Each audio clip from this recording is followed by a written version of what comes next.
জাহান্নাম বছরে 2টা নিঃশ্বাস ছাড়ে। কয়টা নিঃশ্বাস? একটা নিঃশ্বাস গ্রীষ্মকালে যখন প্রচন্ড দাবদাহ চলে, ওইটা হচ্ছে জাহান্নামের নিঃশ্বাসের ফসল। ওই প্রভাবে পৃথিবীতে এরকম দাবদাহ চলে। এই সায়েন্স বিশ্বাস করবে? করবে না। ওর বিশ্বাসের আমার যায় আসে না। আল্লাহ পাক বলেছেন সত্য, রাসূল বলেছেন সত্য। আরেকটা হচ্ছে শীতকালে যখন প্রচন্ড ঠান্ডা, তখন শীতকালে জাহান্নামের এমন একটা জায়গা আছে যেটা কিন্তু শীতল জায়গা। জাহান্নামের পুরো জায়গাটাই কিন্তু আগুন নয়, এমনও জায়গা আছে যেটা কি খুব শীতল। ওই শীতল অংশ শ্বাস ছাড়লে এই যে পৃথিবীতে এই শীতের একটা প্রভাব চলে আসে, প্রচন্ড ঠান্ডার শৈত্যপ্রবাহ চলে আসে। এটা হয়তো অনেকে বিশ্বাস করবে না, ভুল মনে করবে যে ধর্মান্ধ কথাবার্তা। হাদিসে আছে নবী সাল্লাল্লাহু আলাইহি ওয়াসাল্লাম বলেছেন, কে সত্যবাদী? এই পুরো সভ্যতা না রাসূল সাল্লাল্লাহু আলাইহি ওয়াসাল্লাম? এই বিশ্বের সমস্ত মানুষ সত্যবাদী বেশি না আল্লাহ রাসূল বেশি সত্যবাদী? বাস, আর কোনো দরকার আছে কথা? কবরের আযাব সত্য না মিথ্যা? চোখে দেখা যায়? কোনো পরীক্ষাগারে প্রমাণ করা যায়? তাহলে পশ্চিমারা যে বলে পরীক্ষা নিরীক্ষা পর্যবেক্ষণ ছাড়া কোনো জ্ঞান নেওয়া যাবে না, তাহলে কি হবে? এই যে শিক্ষা ব্যবস্থা দাঁড়িয়ে আছে এখনকার এই দর্শনের উপরে, পরীক্ষা নিরীক্ষা পর্যবেক্ষণ চাক্ষুষ না দেখা পর্যন্ত কিছু বিশ্বাস করি না। যদি বিশ্বাস করেন তখন আপনাকে বলবে ধর্মান্ধ হয়ে ব্যক্তি। কি বলবে? কথা বোঝেন না আমার? হ্যাঁ, ওদের ফিলোসফি অফ এডুকেশন, মানে আমরা বলি এটাকে এপিস্টিমোলজি, আমাদের ফিলোসফিতে বলতে এপিস্টিমোলজি মানে জ্ঞান তত্ত্ব। এই শব্দের অর্থ হচ্ছে কি?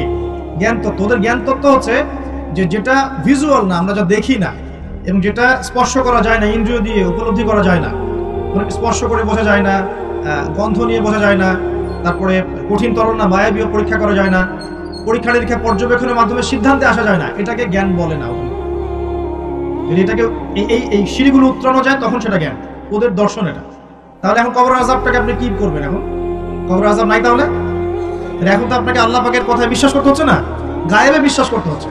তাহলে এখন আপনি যখন গায়েবে বিশ্বাস করতে যাবেন, ওরাই আপনাকে তোকমা দিয়ে দিবে তো ধর্মান্ধ, এবং ওয়ার্ল্ড আপনাকে আক্রমণ করবে। তখন যেমন মুসলিমদেরকে এখন আক্রমণ করছে না এগুলো দিয়ে, এগুলো এমনি এমনি আসে নাই, এটা পরিকল্পিত।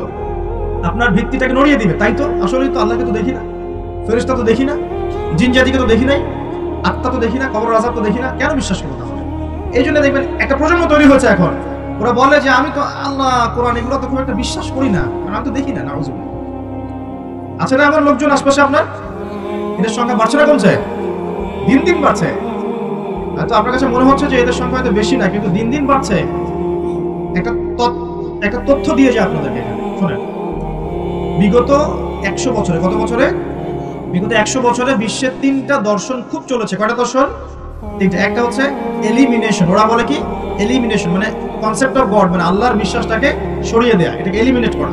দেখবেন পশ্চিমারা সহ এই উন্নত সভ্যতা, সোকল্ড উন্নত সভ্যতারে কিন্তু আল্লাহ বিশ্বাস করে না, তারা নাস্তিকতার আদর্শ ছড়িয়ে দিচ্ছে, কিন্তু তারা বিজ্ঞানে বিশ্বাস করে, আল্লাহ বিশ্বাস করে না। কিন্তু বিজ্ঞান যদি বলে কবরের আযাব বলে কিছু আছে, ওরা বিশ্বাস করবে, অবশ্যই বিশ্বাস করবে। কিন্তু আল্লাহ যদি বলেন কবরের শাস্তি আছে, তারা বিশ্বাস করবে না। আমার কথা বুঝতে পারছি? আচ্ছা, এটা একটা। 2 নম্বর হচ্ছে ম্যাটেরিয়ালিজম, মানে বস্তুবাদিতা। মানুষকে দুনিয়া, খাও দাও ফুর্তি করো, ব্যাংক ব্যালেন্স, টাকা পয়সা, জমি জমা, স্ট্যাটাস, এইটুকুর মধ্যে সীমাবদ্ধ করেছে। চিন্তাগুলোকে এর মধ্যে সীমাবদ্ধ করেছে। পরকালের জীবন, ওইখানে জবাবদিহিতা, আল্লাহর সামনে দাঁড়ানো, এগুলো বাতিল, এগুলো পড়ে। মানুষকে দুনিয়ার দিকে ফোকাস করেছে। দেখেন না এখন ফ্লাইওভারে দাঁড়াবেন, দেখবেন ছুটছে, সারাদিন ছুটছে। কিসের পিছনে? পরকাল, দুনিয়ার পিছনে। অল্প কিছু মানুষ আছে যারা একটু ধর্মান্ধ টাইপের নাকি, তারা ছোটে ধর্মের দিকে। আরেকটা আছে 3 নাম্বার, এটা হলো চ্যালেঞ্জ এগেইনস্ট রিলিজন, মানে ধর্মের বিরুদ্ধে চ্যালেঞ্জ উত্থাপন করা, যে ধর্মের এটা কেন, ধর্মের ওইটা কেন, হ্যাঁ মুসলিমদের মধ্যে পর্দা কেন, চুরি করলে চোরের হাত কেন কাটতে হবে, বড় একটা বিষয়। তারপরে ইসলামে বহু বিবাহ কেন, ঠিক আছে, তারপরে বিয়ের এক্সাক্ট কোনো বয়স নাই কেন, মানে এই যে কনসেপ্ট থ্রো করছে না, এগুলো চ্যালেঞ্জ, রিলিজিয়নকে চ্যালেঞ্জ করা, এই দর্শনটা ছড়িয়ে দেওয়া হয়েছে বিগত 100 বছর। এই তথ্যটা আপনাকে জানিয়ে দিলাম, ইনশাআল্লাহ আপনাদের স্টাডির ক্ষেত্রে কাজে দিবে। আজকে রাতে ঘুমানো থেকে শুরু করে দেন রাসূলুল্লাহ সাল্লাল্লাহু আলাইহি ওয়াসাল্লামের সুন্নাহর উপর আমল করা, পারা যাবে ইনশাআল্লাহ। প্রথমে সূরা মুলক, তারপরে আপনি পড়বেন সূরা ফালাক, নাস, ইখলাস, 3বার, মোট 9 বার, এবং প্রত্যেক 3 বার শেষ হলে আপনি 2 হাতকে একত্রিত করে ফু দিয়ে নিজের মাথা থেকে নিয়ে যতদূর পর্যন্ত পারেন মাসাহ করবেন। ইনশাআল্লাহ রাত্রেবেলা আপনাকে কোনো দৃশ্য অদৃশ্যের প্রতি স্পর্শ করবে না। ইনশাআল্লাহ ঘুমের মধ্যে অনেক সমস্যা হয় না অনেকের, যে বলে বোবা ধরে, দুঃস্বপ্ন দেখেন, হ্যাঁ ভয় পান, আছে না এগুলো সমস্যা? এই সব সমস্যার সমাধান কি মেডিকেল সায়েন্স করতে পারে? যাবেন একটা অ্যান্টি ডিপ্রেশন ওষুধ দিয়ে দিবে অথবা একটা ঘুমের ওষুধ দিয়ে দিবে, ঘুমান। কিন্তু সব সমস্যার সমাধান কে করতে পারে? আল্লাহ পাক পারেন ইনশাআল্লাহ। এগুলো নিঃসন্দেহে কোনো না কোনো ভিত্তি এবং পিছনের একটা ব্যাখ্যা আছে, যেটা হয়তো আমাদের নাও জানা থাকতে পারে, হতে পারে না? সব জ্ঞান কি আমাদের আছে?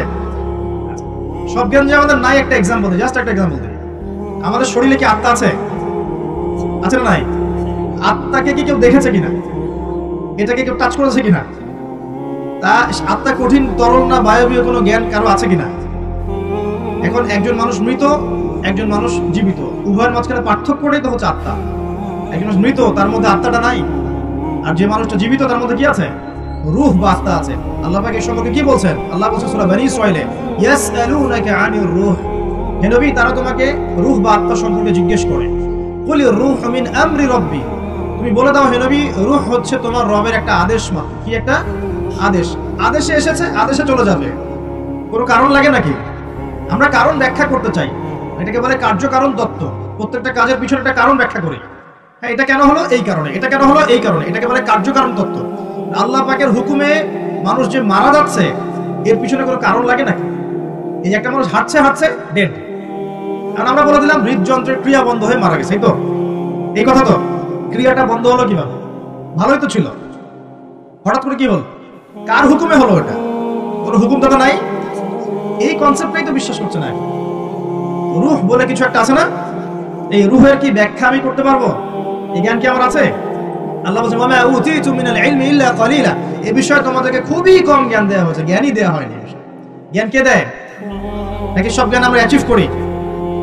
জ্ঞানতাত্ত্বিক দর্শন শোনেন, কিছু মানুষ বলেছে সুদীর্ঘকাল ধরে মানুষ বুদ্ধি থেকে জ্ঞান পায়। কি থেকে পায়? বুদ্ধি থেকে। আবার কিছু মানুষ বলেছে মানুষ অভিজ্ঞতা থেকে জ্ঞান পায়। কি থেকে? অভিজ্ঞতা। অভিজ্ঞতা হয়েছে, জ্ঞান পেয়েছে, আগে জানতাম না এখন জানছে। এখানে বিষয়টা কি?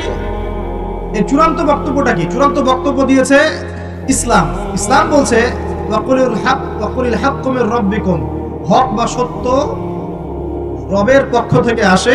সূরা বাকারায় আছে ওয়া আল্লামা আদামাল আসমা কুল্লাহা, আল্লাহ পাক আদম আলাইহিস সালামকে সমস্ত নাম শিক্ষা দিয়েছেন।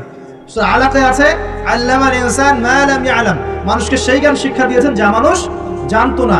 জ্ঞানকে শিক্ষা দিয়েছেন, জ্ঞানকে শিক্ষা দিয়েছেন। তাহলে জ্ঞান কার পক্ষ থেকে আসে?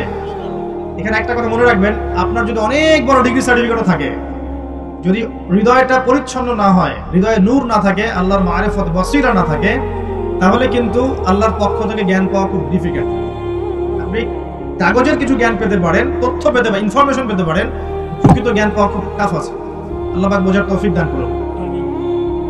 সূরা ফালাক নাস ইখলাস পড়বেন, সূরা মুলক পড়বেন, ওযু করার কথা বলেছি। এর পাশাপাশি আপনি সূরা কাফিরুন পড়বেন। কোন সূরা? কোনটা বলেন তো? প্রথম লাইন কি? কুল ইয়া আইয়ুহাল কাফিরুন। মাশাআল্লাহ।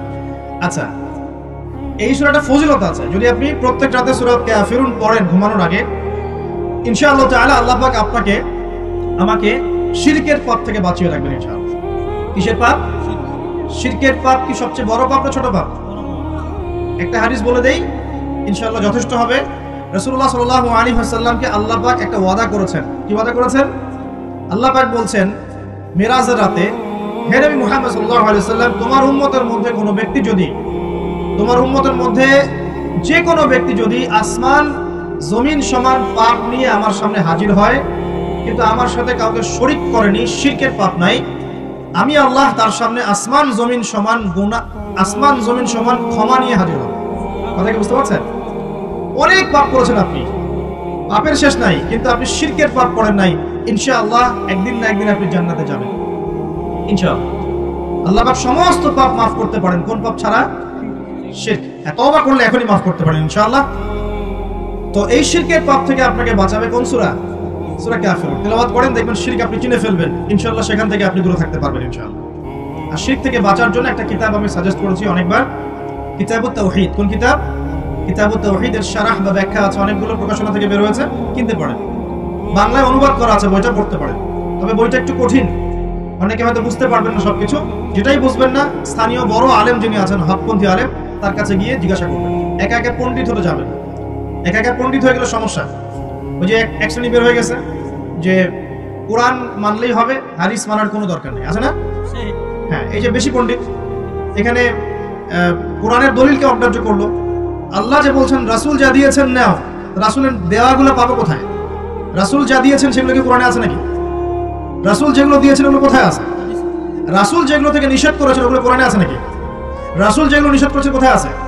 তাহলে এই অংশটুকু বাদ দিয়ে কোরআন মানা যাবে নাকি? তার মানে হচ্ছে আমি কোরআনটাই তো মানলাম না, তাহলে আমি কোরআনটাই মানিনি আসলে। তো এই যে সমস্যা, নিজে বেশি পণ্ডিত হতে গেলে প্রবলেম আছে। ওলামায়ে কেরামের সাথে সম্পর্ক রাখতে হবে।